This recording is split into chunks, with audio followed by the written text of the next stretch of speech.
Thank you. Well, it's a privilege for me to welcome you to Duke Study in China's virtual alumni reunion. I'm Amanda Kelso. I direct Duke's Global Education Office. I'm not sure what it was called when you were here, but it's the Study Abroad office. Duke Study in China has always held a special place in my heart, not just because it's one of Duke's longest running programs, but because it's a language program and an intensive, rigorous one at that. Having worked in education abroad for many years, I can testify that students choose to study abroad for many reasons, not all of them noble.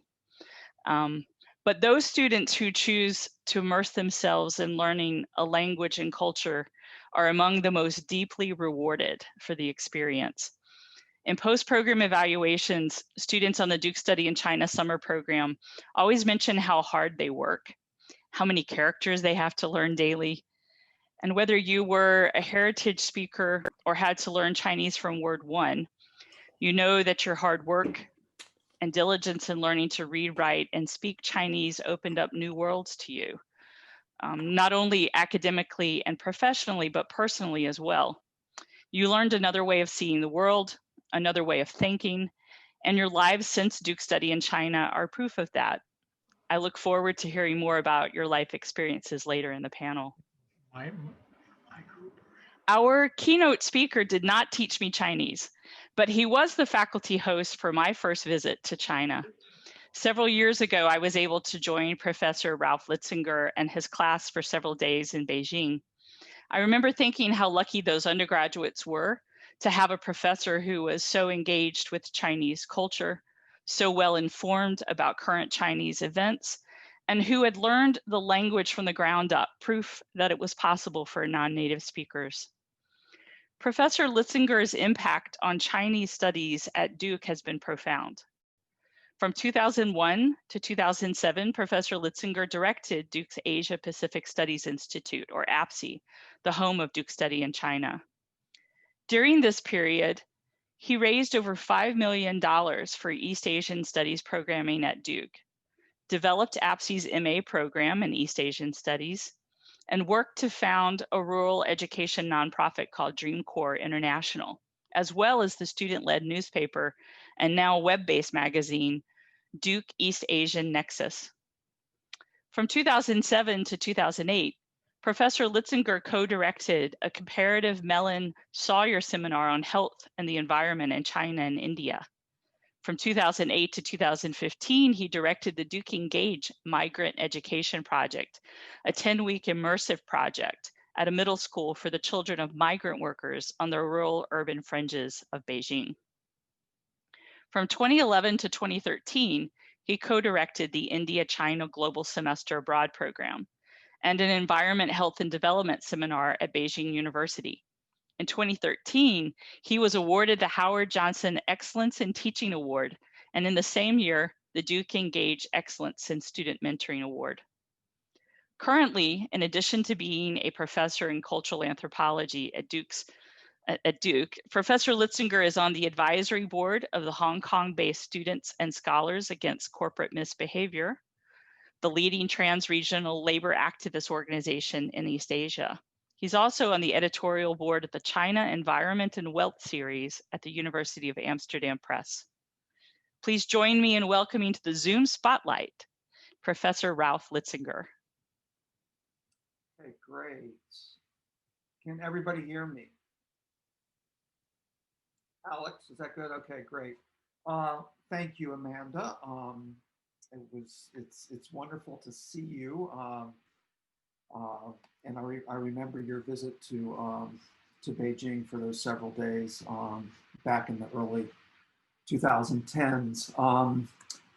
I guess I've got about 10 or 15 minutes just to talk to you all about sort of Alex told me whatever I wanted to sort of address. And I'm going to sort of talk a little bit about the year that we are living through, that we're almost through, 2020, which has probably been one of the most challenging and difficult years in probably many of our lives. And if I had a real keynote sort of time frame, 40 or 50 minutes, I would probably take you all the way back to my first time going to China as a young undergraduate in 1987, living through Tiananmen Square in 1989, and sort of walking you through different moments that I think have been very, very significant, not only in my own life and in the life of Duke and in APSI and APSI's study abroad program, but most importantly, especially in the current context that we live in now, very, very important in global affairs and in US-China relations. In November of 2019, I had 40 high school teachers on the Duke campus who came from Hubei province, different schools, counties, including some teachers from Wuhan, who were here to visit high schools in the Chapel Hill, Raleigh, and Durham area. And they spent 2 weeks here in Durham. The idea here is I was starting a collaborative project where in January of 2002, I was going to go back to Wuhan, and we were going to start a project looking at how new technologies were, including AI and things like this, were being brought into the most remote parts of Hubei as a way to deal with the digital divide and to scale up the education system in rural China. As we all know, none of this happened. My colleagues went back to China. My trip was canceled, and by the end of January, Wuhan was locked down. And by the time we got to late March, early April, the Duke campus had been shut down right before spring break, and the coronavirus had become a global pandemic. Throughout this period, as you all know, and I mention this because thinking back over the last 20 or 30 years, there have been dark moments in China-US relations, dark moments in my own relationship with China, depending on what year we talk about. But this has been, I think, one of the most difficult, in part because of the kind of animosity that has emerged from the Trump administration, the obvious virulent anti-Chinese, anti-Asian racism by referring to things like the Wuhan virus and the Kung flu and stuff like this.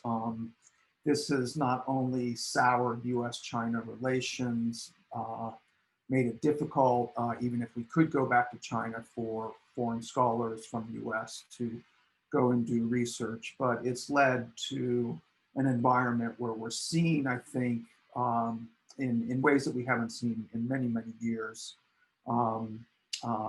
new forms of anti-Asian, anti-Chinese racism, of course, which has a long history in the US, but nonetheless has been quite intense this year. So that part of the US-China relation has been very, very concerning for people like myself who make it our business to think about China every single sort of waking hour and often sleeping hour of the day.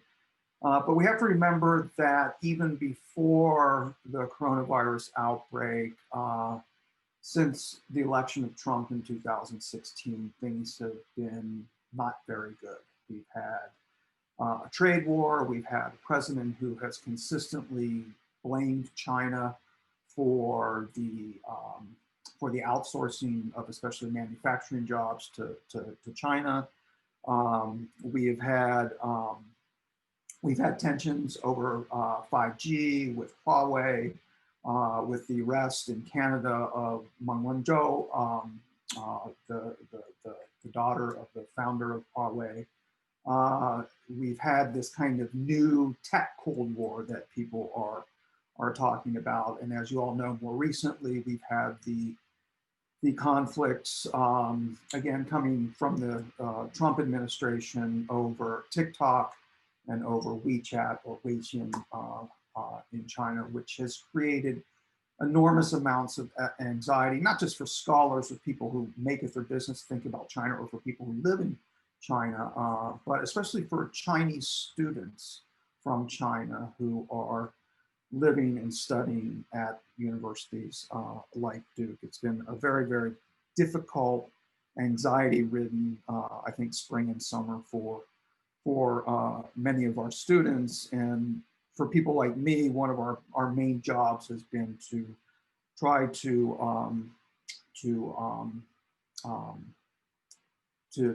be sources of support for these students.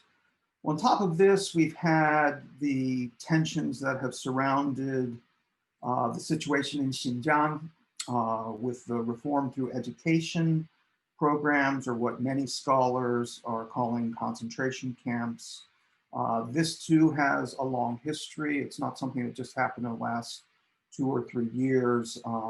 It goes back, well, really to the 1950s, but more recently, it goes back to events in 2009, what were called the Urumqi riots that occurred after there was an altercation between, again, in a factory in Guangzhou, very, very far from Xinjiang, an altercation and the death of at least two Uyghur men who were accused of assaulting a Han Chinese woman.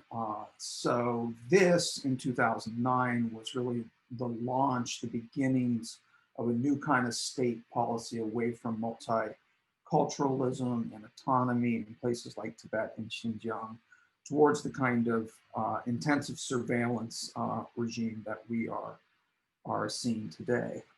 Even before that, if I take you back to 9/11 in the US in the summer of 2001, I had the opportunity to travel to the Xinjiang, Afghan-China border, where we were visiting Kazakh, not Uyghur, but Kazakh villages way, way up in the mountains. And I remember a night there when, after we sort of were granted permission to stay in this village of yurts, a very, very old woman who barely spoke Mandarin Chinese confronted myself and my two friends, colleagues. Were we Jewish? Were we Christian? Why was your administration bombing Muslim people in Afghanistan? This was the period when the US was actually working with China to try to round up Taliban people, Taliban who had infiltrated into Xinjiang. So again, an example of something that's happening today that has long and complicated histories. In my time in China, probably one of the second most exciting year, I'm going to come to the most exciting year here in a moment, which was the year in 1998 when I directed the Duke in China program. But probably the most exciting year, again, exciting because it was super complicated with lots of different things happening throughout the year, was 2008. I think you all remember that this was the year of the Beijing Olympics, of course. On the Duke campus, probably many of you won't remember this or perhaps have heard about this. As the Olympic torch was making its way around the world, because in March of 2008, there were massive protests in Tibet and in Tibetan regions throughout the west part of China. Sort of free Tibet, pro-Tibet people were protesting the Olympic torch as it went around the world, from Los Angeles to Paris, New York, wherever it went. On the Duke campus, we had a small group of people that did a vigil, students who did a vigil, undergraduate students who did a vigil for the people who had been injured or killed, both Han and Tibetan. And that turned into a major confrontation when a undergraduate student, Grace Wang, sort of stood up to her Chinese student compatriots and said, no, we need to understand why Tibetans are protesting and things like this. This became the quite infamous Grace Wang incident, where she was attacked on the internet, and her family back in Shandong in China had to go into hiding and be protected because her family was attacked. These dark moments then, of course, were followed by, in that same year, something incredibly spectacular, both tragic and spectacular. This was the May 12th earthquake, if any of you remember this, in Sichuan and Wenchuan. We were, as part of the Duke Engage program, we had literally arrived in Beijing on, I think, May 7th or 8th of that year, and then everything happened. And what was remarkable was to see how throughout the spring after the Tibet protest, this kind of anti-Tibetan, anti-border ethnic sort of sentiment that you were picking up on the internet and in the press almost instantaneously dissipated. And even though something like 80 or 90,000 people eventually, probably more, eventually died in that tragic earthquake, that was a summer where we saw and even participated in amazing forms of community solidarity, fundraising at the migrant school in Daxing prefecture in the south part of Beijing, where we were doing our migrant school project. The Duke students did a fundraiser on the streets of this mostly migrant sort of village where the school was located, gathering clothes and resources and other kinds of supplies that were sent to Wenchuan. I think the reason I sort of start with 2020 as this very, very dark year and make reference to some of these difficult years that both the Chinese people and those of us who've had intense relationships with China have had to sort of think about and negotiate and come to terms with, is that we're often challenged to sort of think about, well, where's the hope? How do we sort of recapture and hang on to those moments, those relationships that have sustained us, right, through our many years of relations with China? I think some of the stuff that went on in the summer of 2008 around the Olympics and around the mobilization of collective support would be one example, and there are many others. My absolute best year was the 6 months that I spent in 1998 with 28, 29 students, not just from Duke, but from multiple schools around the U.S. Directing the Duke Study in China program. In 2000, this program changed, but in 2008, we still had a program where, and I think probably some of the people participating tonight will remember this kind of arrangement. It was a 6-month program. We made a commitment for 6 months. In those days, we spent the summer at Shoshida, which is, what's it called in Beijing? What is Shoshida? I can't remember. Capital Normal. Oh, Capital Normal, yes. Beijing Capital Normal University in Beijing. And then we went, and then we had this massive library that you probably remember that all the students had access. And this was actually loaded up in a truck and was driven to our second school, which is where we were going to spend the fall, which was in Nanjing, at Nanjing University. What I did with the students, and I think one of them, Matt Burr, is joined us here tonight. I haven't been able to check to see if he's here. I think he is. The ironic thing is, of all the years of records that we have for this particular study abroad program, this is the one year we have no records. And I haven't been able to get into my office to get my file with the list of everybody who was on this.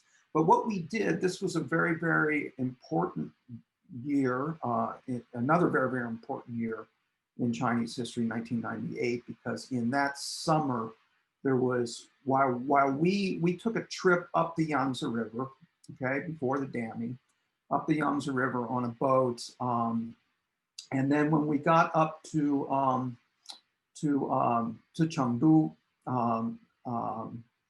there was massive rains and flooding. And the Yangtze River, the lower part of the Yangtze River was blocked, and we could, and there was a cholera outbreak, and we could not get back to Nanjing either by flights. So what we did is, somewhat happily, we had to innovate. We got permission from APSIAN, from Duke, to do a land route on trains, and this was really the best part of the trip, from Chengdu that took us to Xi'an, and then eventually from Xi'an home to our next stop for the fall semester in Nanjing. That was a very, very intense time, one I'll always remember, because I saw 28, 29 students sort of come together in incredibly challenging times and build friendships both on that trip. I think Matt Burr actually met his partner, his wife. They just had their second child on that trip, on that particular study abroad program. All this is to say is that given the kinds of challenges, the kinds of difficulties that 2002 has presented to all of us with the coronavirus, with the lockdowns, with the stay-at-home orders, for people who are in China, in Beijing, people like Phil and others who are here on the panel, things are some more or less back to normal. They're not back to normal in the US. They're certainly not back to normal in Europe. And we live in a time, depending, I think, a lot on what's going to happen next week. We cannot forget that in 6 days, we're going to have an election here that I think is going to have massive, huge impact on US-China relations going forward for many, many years, for many, many years to come. But even given the sort of the darkness of the current moment, I think one thing gatherings like this do, bringing people together from different years who have been on these different programs, is to allow you to reconnect, to remember those things that first drew you to China, that enable you to stay in touch with people, and sort of, even in this moment where there's just so much pessimism about what possibly could happen next, there's still a kind of optimism of the will that things could hopefully get better. And one way we make them better is by reconnecting with old classmates and old friends that we have built relationships through things like the Duke Study in China. So I'll stop there. Thank you. Amazing. Well, before I get started with the panel discussion for tonight's evening, I'd first like to thank Professor Litzinger for a wonderful keynote speech. Definitely a lot of things that you've touched on. I'm sure that everyone else has been thinking about a lot lately. I certainly have. And I hope that, through reconnecting and through kind of having these discussions, whether it's about our experiences or about, kind of what we're seeing in US-China relations today, that, we can further that discussion, not just at this event, but after we all leave today. So again, thank you so much, Professor Litzinger. It was wonderful to hear you speak. And then to move on to our panel discussion, to that portion of tonight's discussion, first, I'd be really, really thrilled to introduce tonight's panelists, because we've really got a really incredible group of people that we'll be hearing from today.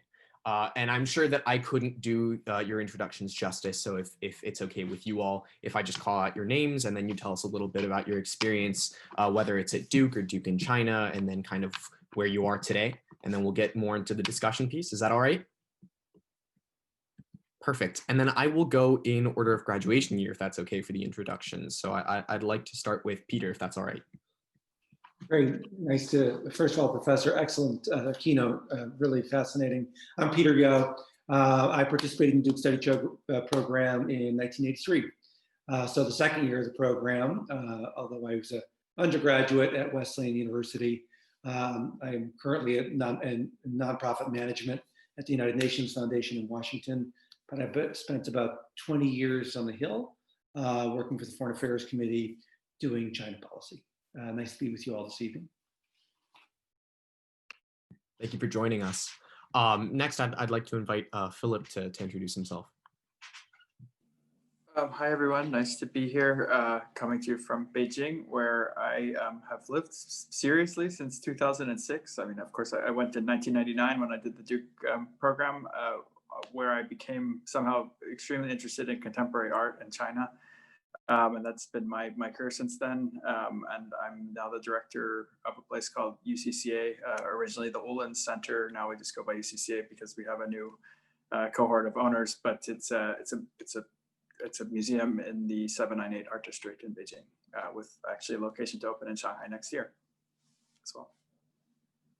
Thank you so much. And then next, if we could have Carrie introduce herself. Hi, everyone. It's great to be here. I'm Carrie Hollihan. I was class of 2000 in the Duke Study in China program. So I was one of two students from Wesleyan in the Duke program of my year. And I was in Beijing the summer and fall semesters. I had a fabulous time. And 2 weeks after I graduated from Wesleyan, I flew back to Beijing and lived there for 10 years. So my time in Beijing during the Duke program was very influential. I absolutely loved it, and wanted to keep going with my Chinese language acquisition.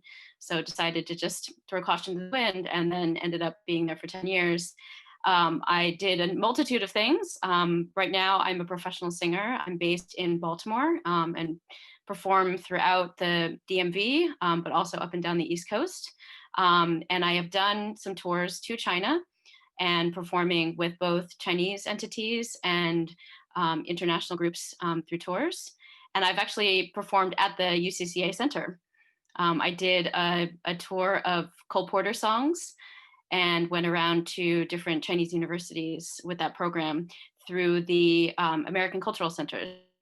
So I've done a bunch of different arts-related projects, both in China and the US. And have had affiliations with the Kennedy Center, the Ministry of China, Ministry of Culture. So it's been kind of a wild ride. I'm now based back in the States, but still maintain my strong connection to China and my Chinese partners. Great, that's wonderful. And then if we could have Ashley introduce herself as well. Hi, everyone. I'm here from Atlanta. I graduated Duke in 2012, and I had the amazing pleasure of studying in Kunming in 2010 for a fall semester, and then again in Beijing in 2011. Since then, I've gotten to return to China through my work with Apple and supported a lot of our expansion, our retail expansion in China. Unfortunately, I only got to live there for a year and a half before we became pregnant with our son, who moved us back to the US, our first kid, my mom's first grandchild. But I do pray that, relations between the US and China will permit us to return at some point. I would love for my children to have that experience. As you guys have mentioned, the program was life-changing, to say the least, not only for myself, but for my entire family. And so I really enjoyed being a part of it, and I'm happy to be here tonight. Amazing, thank you so much. And then Ian, and then a quick note before Ian introduces himself. we didn't do Duke in China together once, we did it together twice in 2017 and 2018. So it's a very interesting kind of experience to have, and it's cool to be able to kind of share a discussion of Duke in China with you. So take it away. Definitely. So if I say anything wrong about what we did, you can correct me. Good morning, good afternoon, good evening, everybody. I hope you're all safe and healthy wherever you are in the world.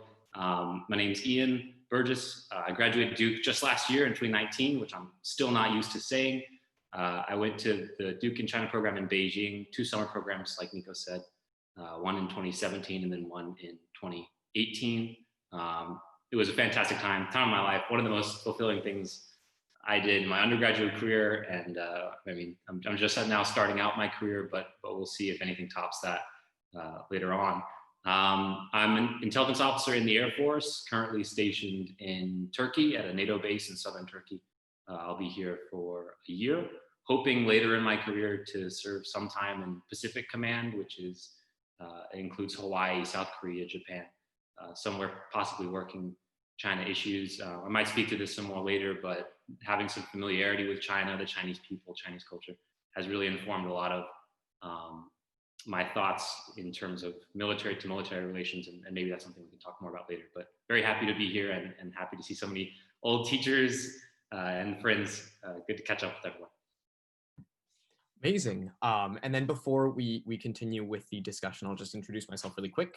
My name is Nico, for everyone who doesn't know me. I graduated just recently in May of this year. So I graduated from this desk in the bedroom that I grew up in. Very, very strange experience. But I did Duke in China, like Ian said, 2017, 2018. I'm currently working an internship at the Carnegie Tsinghua Center. And yes, so anyways, I'm really excited to get this discussion started off. So I'd like to begin with one question for everybody. And actually, before we move on to the questions, there's going to be a piece during this panel for audience questions. And so I asked that if any of you have any questions that you'd like to pose for any individual panelist or all of the panelists, if you could just send them to me privately, that would be great. Just that way, so I can make sure that I'm getting all of your questions and I don't miss anything. So without any further ado, let's get started. I think that kind of everyone touched a little bit on this, but I'd really like to get a good answer from everyone here on this question. What is the most vivid memory that you have from your time doing Duke in China? Obviously, it was an incredible life-changing experience for everybody that's up here today, but what's something that you kind of personally were able to take away from that program and a memory that you've cherished, from when you've left to now? And anybody can answer, whoever would like. Well, I'm happy to start. What I really remember about my experience was living in China, in the scheme of things, relatively soon after the Cultural Revolution. And the fact that, we rode our bikes everywhere, we had flying pigeon bikes, that we were rationed because we were foreign students, and we were able to ride the bike in Beijing from our campus down and park our bikes right outside the Forbidden City. And there was a bike rack out there. And now, of course, you can't ride your bike past the Forbidden City. And but it was, for me, it was our ability to sort of connect with people all over China, in rural areas, in the city, and to practice our Chinese, and at the time to be complete oddities. So that no matter where we went in the cities or in the rural areas, as a couple of friends who were with in the class of 83 would attest to, crowds would crowd around us just to see who we were. So, but for me, that was the most, important experience, was just being able to connect with so many different people in China in both rural and urban settings. Very cool. And I'm sure that it was a very different experience that you had, and some of everyone here who did the program a little bit earlier. So I'm sure that there's lots to talk about in terms of how China has changed. Is there anybody else that would like to give that question a go in terms of, a memory that you really cherish from Duke in China, from the experience? So, I mean, I was class of '99, which meant that we landed just about a month after the intentional or unintentional bombing of the Chinese embassy in Belgrade, and the subsequent protests around that. So it was, you know, not exactly coming into a happy phase in the U.S.-China relationship. One thing that I do particularly remember was when we got to Nanjing and sort of settled into the CUN dormitory with that amazing library that Ralph mentioned that was trucked from Beijing to Nanjing. That was what a luxury to even contemplate logistically as someone who now organizes like art shipments and things. I ended up becoming quite close with our faculty advisor from Nanda, who was actually a Huizu scholar called Wu Ye, who lived around the corner. And I mean, amidst all the other normal things that you do when you're a student abroad on a program, I remember a couple of, you know, invitations to dinner at his place, and just really trying to starting to understand, you know, the incredibly complex subject position of a Chinese Muslim who traced his lineage very proudly to Uzbekistan, you know, many centuries prior, you know, with a party position and a university position, but also with different kinds of ideals, and, you know, thoughts about his family and his place in his society, and just, I don't know, trying to like really make sense of how complicated all of that was. Definitely left a deep impression on me.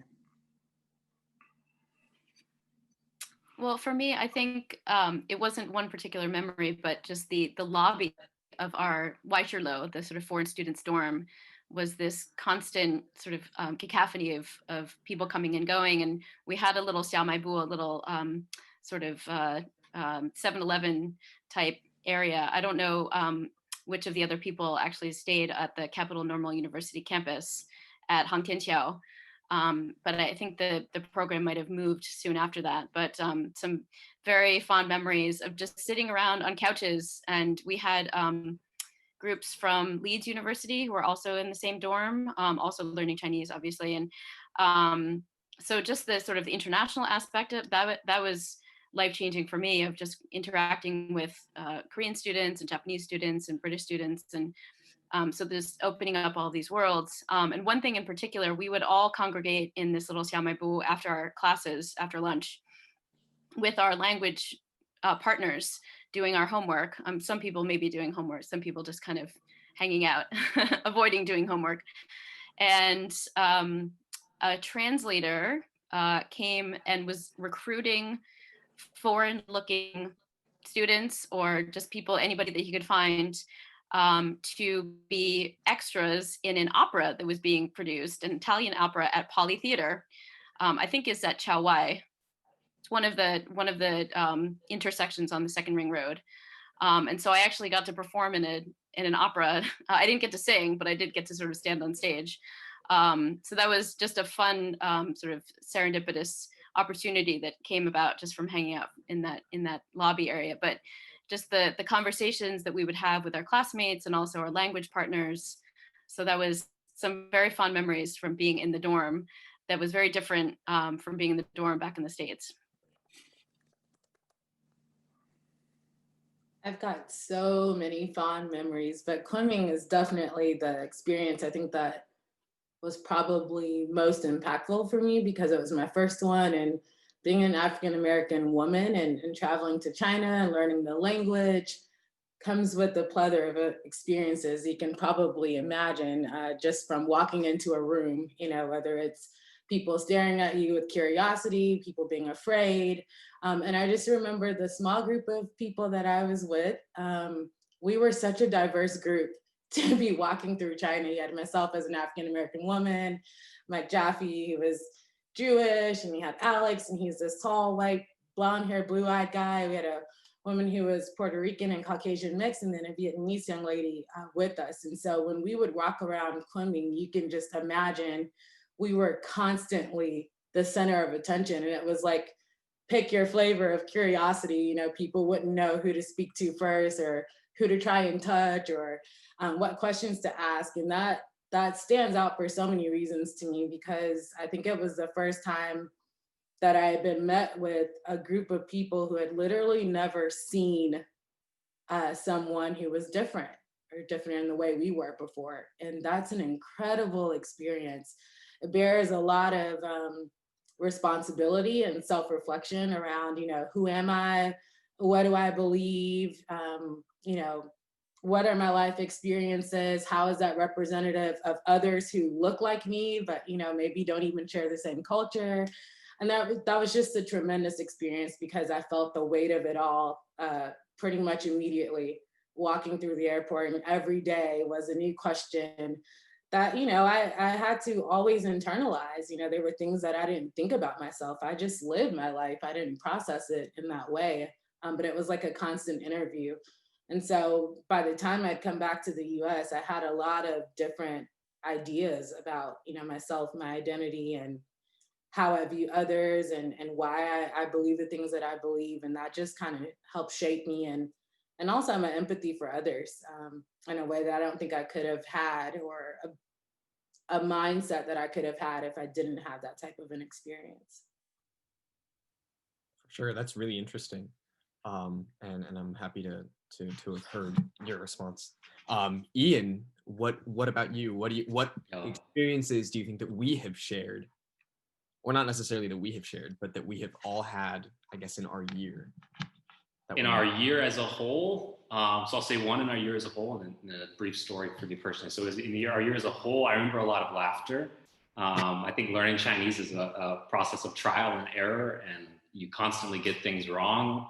And whether it was the teachers trying not to laugh at something that we said, or us laughing at something another student said, I remember a lot of laughter. It was always very lighthearted when we were learning. And that made it really enjoyable. I was always excited to show up to class. It made it very easy to become friends with the other people in our class. So I would say that for us as a year group. And then for me personally, one story is the second time I was participating in the Duke China program, so 2018. On one of the weekends, I think we had a long weekend or something, I took a train to Inner Mongolia.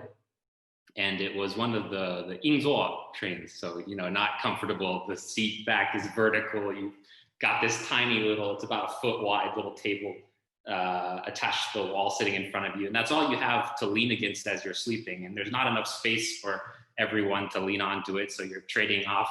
Someone puts their head down and sleeps on the table, and then someone else will do it a little bit later during the night. And it was a long train ride, about 8 or 9 hours.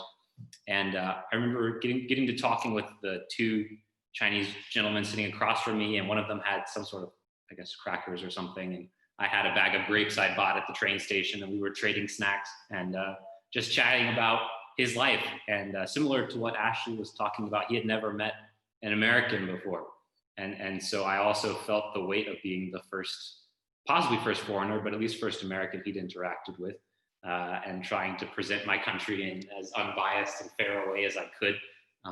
When he asked questions about what it was like.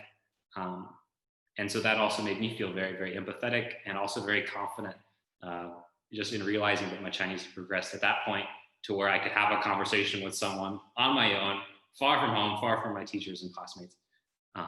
So yeah, just a great human to human experience on that train. Absolutely, and there's definitely so many of those. I'm sure that everybody here on this call can think up of a memory where they had an interaction that they never expected to, that they learned a bunch from, and that they were able to hopefully teach somebody else something about where you came from, whether it's America or your country of origin. And then another point, I think, for Ian, it was interesting because our second year that we were there was the year that the US-China trade war started in 2018. And I think that the day that the tariffs were first announced by Donald Trump, I think the next day we were talking about it in class, and it was a really interesting moment to be there for. So I'm sure that was something you thought about as well. So that's, it's been wonderful to hear what you have to say about your particular experiences in Duke in China, but I'd also love to touch a little bit more on kind of how each of you have evolved, whether it's professionally or personally, kind of since Duke in China and since graduation. I think that'll look a little different for everybody, but would love to get some thoughts on that. If I could start, I'd love to direct a question to Peter, if that's okay.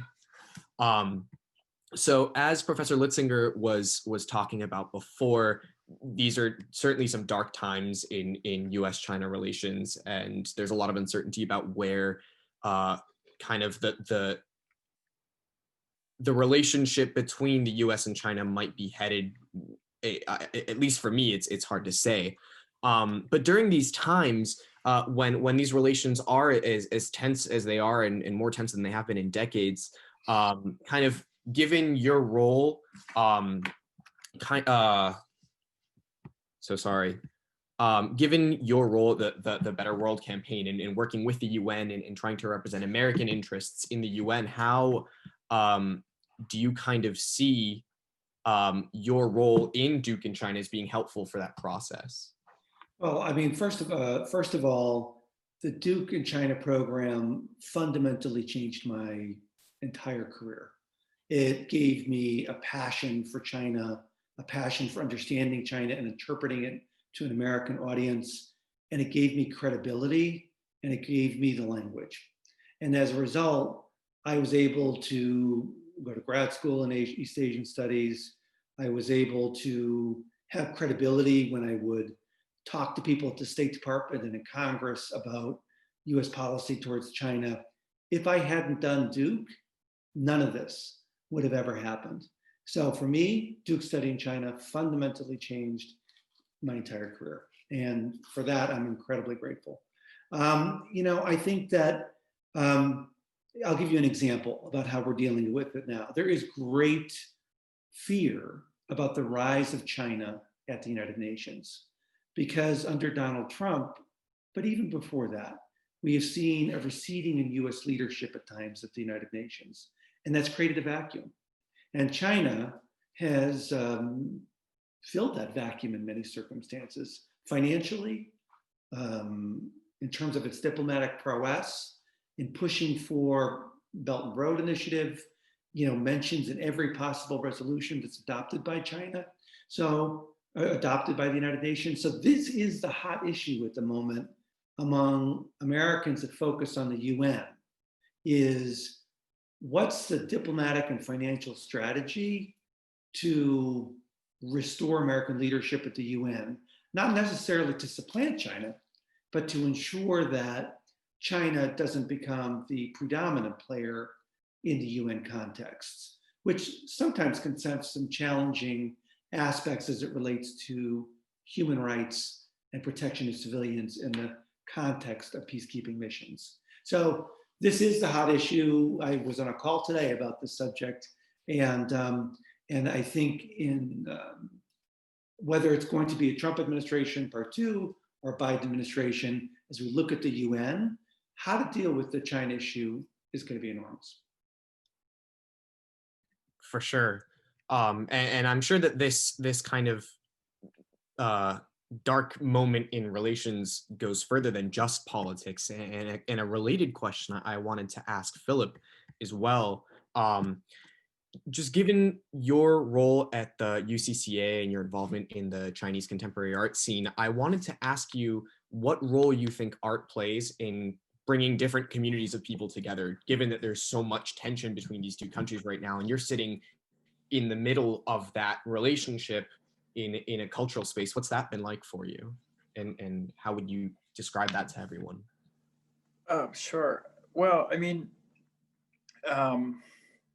it's kind of, if you think of it from the other side, like if you think that Beijing is now the capital of the world's second largest economy, and of a country that's playing an increasingly influential role in every aspect of global life, why shouldn't there be world-class cultural institutions there, right? And kind of globalist world-class cultural institutions that are, the answer is quite obvious, because most cultural institutions are part of the party state.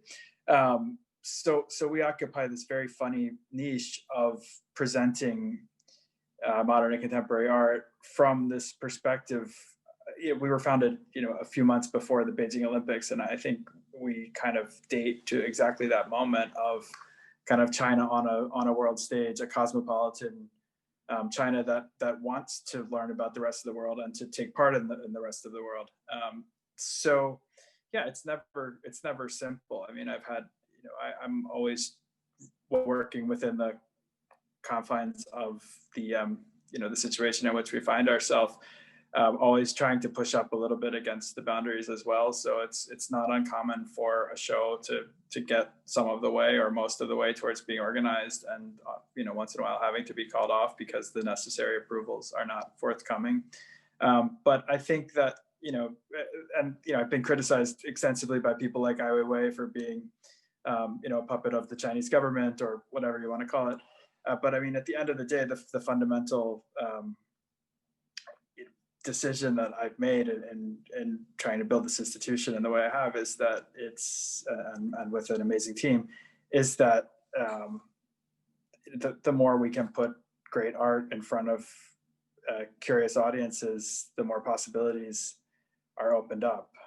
And art, I mean, is kind of a special thing because you're not necessarily thinking about immediate deliverables, but almost more like, Duke in China, you're thinking about trying to plant a seed in someone's consciousness that maybe blossoms only 10 or 20 years later. Perfect. Thank you so much.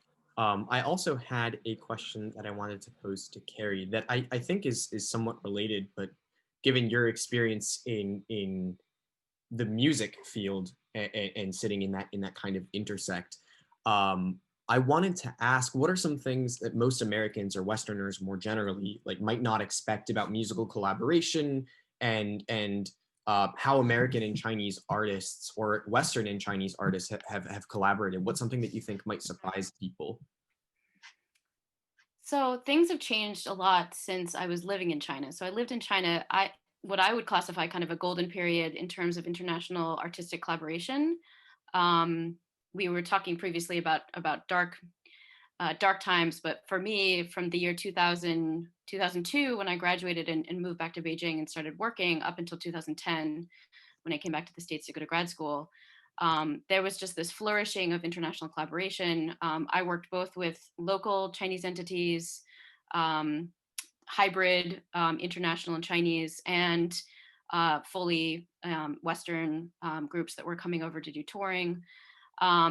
And so I was in a very lucky position as somebody who was bilingual to facilitate some of these collaborations, because I was one of the few people who had all of the sort of necessary vocabulary about lighting design and just the nuts and bolts of stage management and things like that, which is obviously a very niche vocabulary to have.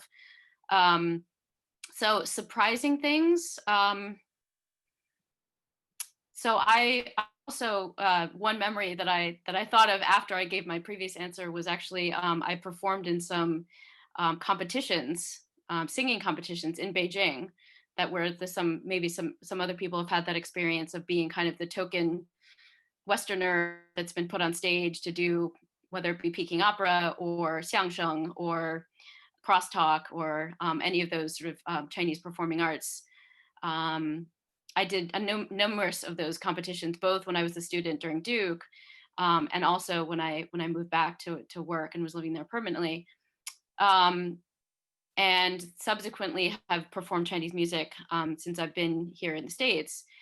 So I think a lot of people have been surprised at how beautiful Chinese music is, and I try and introduce it to people in a way and do kind of a cross-cultural analysis between American folk songs and the sentiment that is expressed between those songs and the sentiment that is expressed in Chinese folk songs.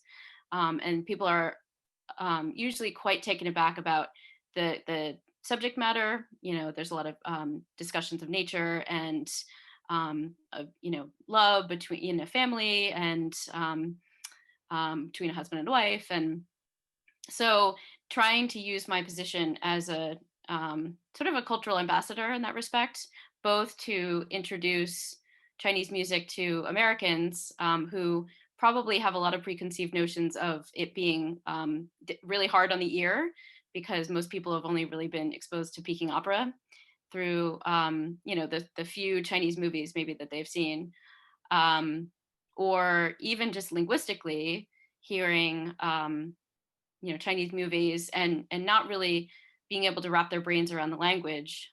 So I've tried to have conversations with people about, how beautiful a lot of the aesthetics of both Chinese music, the language, all of that are, and also try to impress upon people that the language is not quite as difficult as they think. The tones are hard, the characters are hard. We all know that. We spent many hours of our lives, writing characters and practicing tones. But grammatically, there's no conjugations. So, so trying to just dispel the mental barriers that people, especially Westerners, come to about Chinese culture.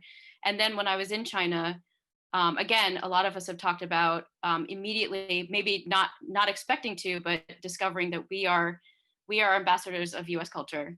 Whether we intended to be or not, but just simply having a conversation on a train, as Ian was talking about, or just these very casual conversations we might have with the grannies playing, doing Tai Chi in the park.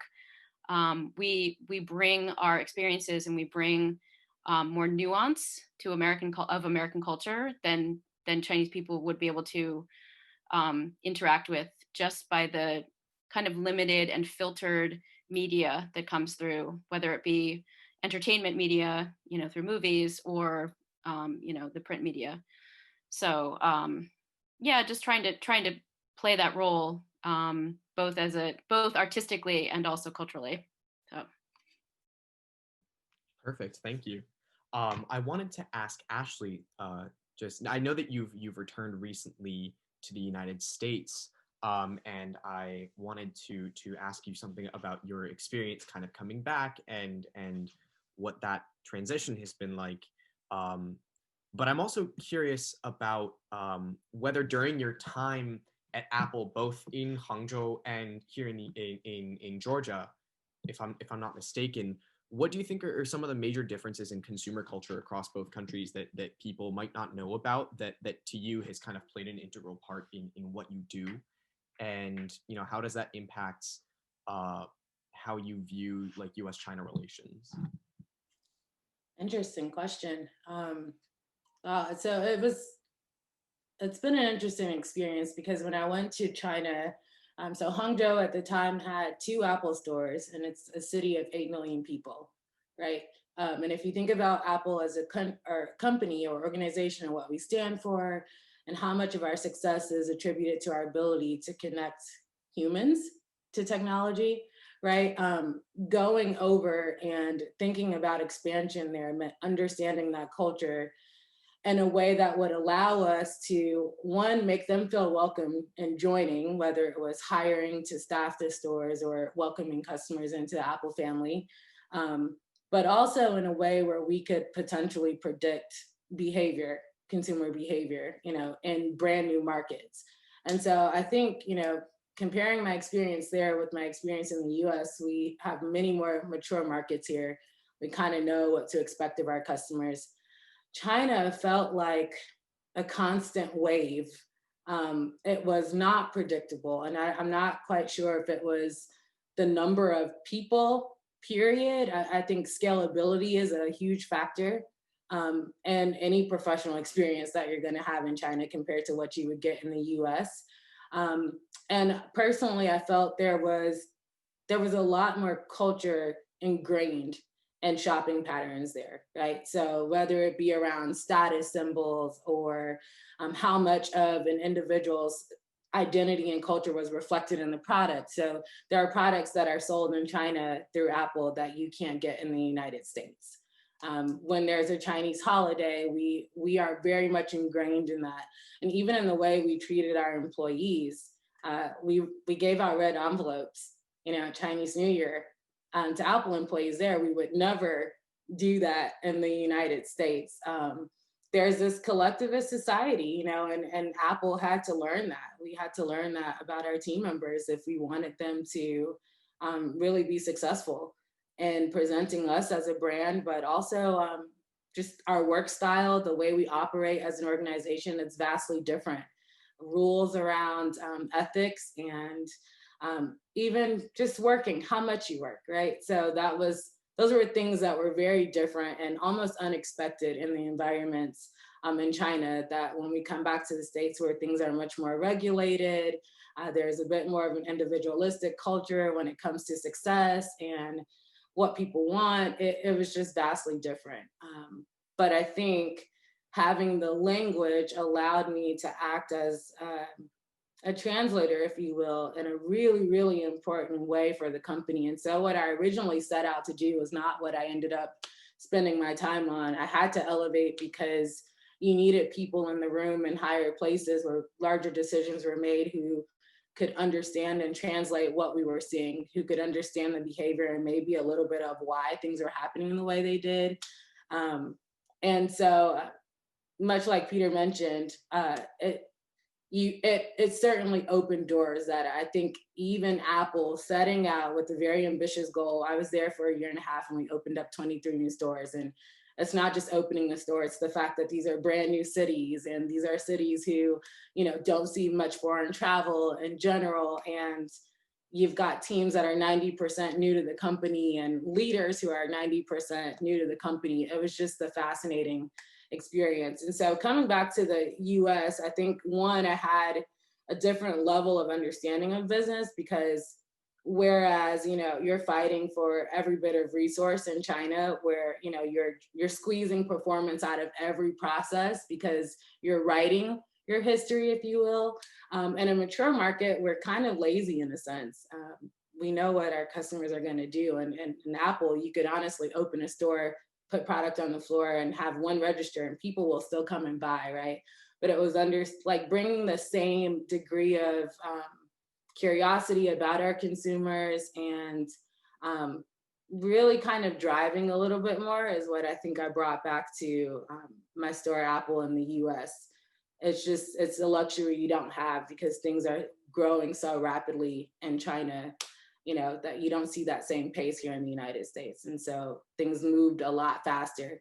Fortunately, I'm in a market that's changing quite a bit now here in Atlanta. And so we'll have ample opportunity to have some of that same sense of drive that I experienced in China and Atlanta in the next few months. So that's really amazing. And I think it'd be really interesting to see if some of those kind of things that you noticed about differences in consumer culture between the US and China start to change as the Chinese economy matures.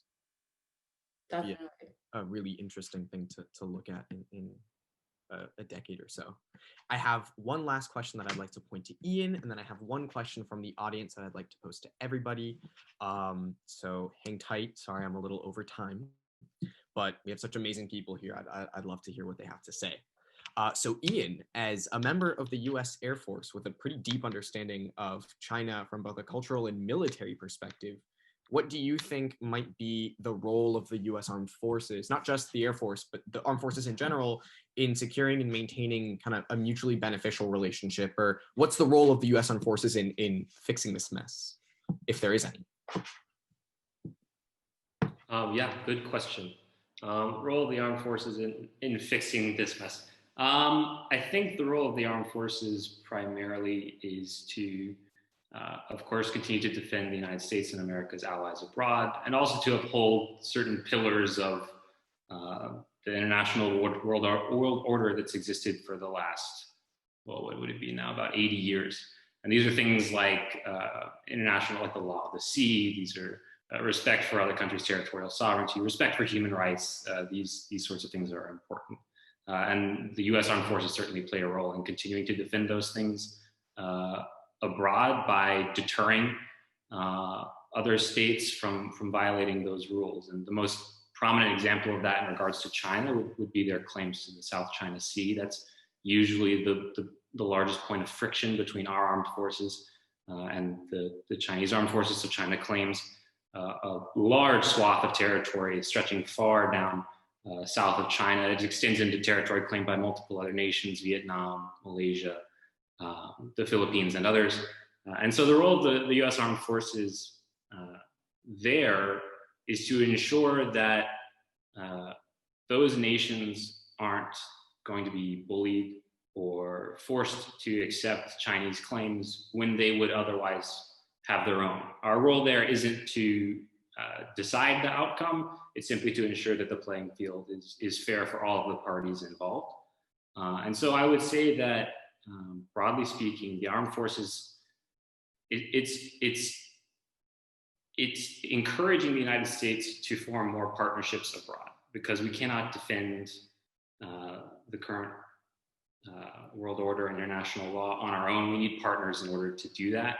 And so the armed forces, especially the Air Force and the Navy, are forming partnerships with Vietnam, with the Philippines, with increasing to further our relationship with Japan and South Korea and others. And so I think the armed forces serves as a reminder that the US needs friends, it needs partners abroad, and it can be one among many diplomatic tools in order for the US to continue to look outward and try to build a community and a consensus of nations on what sort of future we want and how nations are going to interact with one another in the future. I think that's the armed forces role, not just to fight America's wars, but hopefully to prevent them and to provide a venue for nations to form partnerships and hopefully increase stability, especially when it comes to sensitive areas like the South China Sea or relations between China and Japan.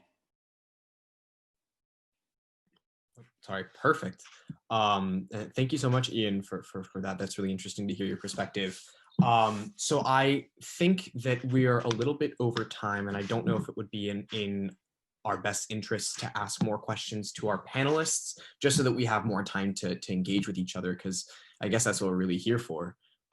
So I'd like for everyone to join me in thanking all of our panelists today for giving us their time of day and for telling us about their experiences and how they see the world, how they see US-China relations, how they see their experience in Duke in China. For me personally, it's been incredible to hear what they have to say, and I'm sure it has been for you as well. So thank you so much to you five.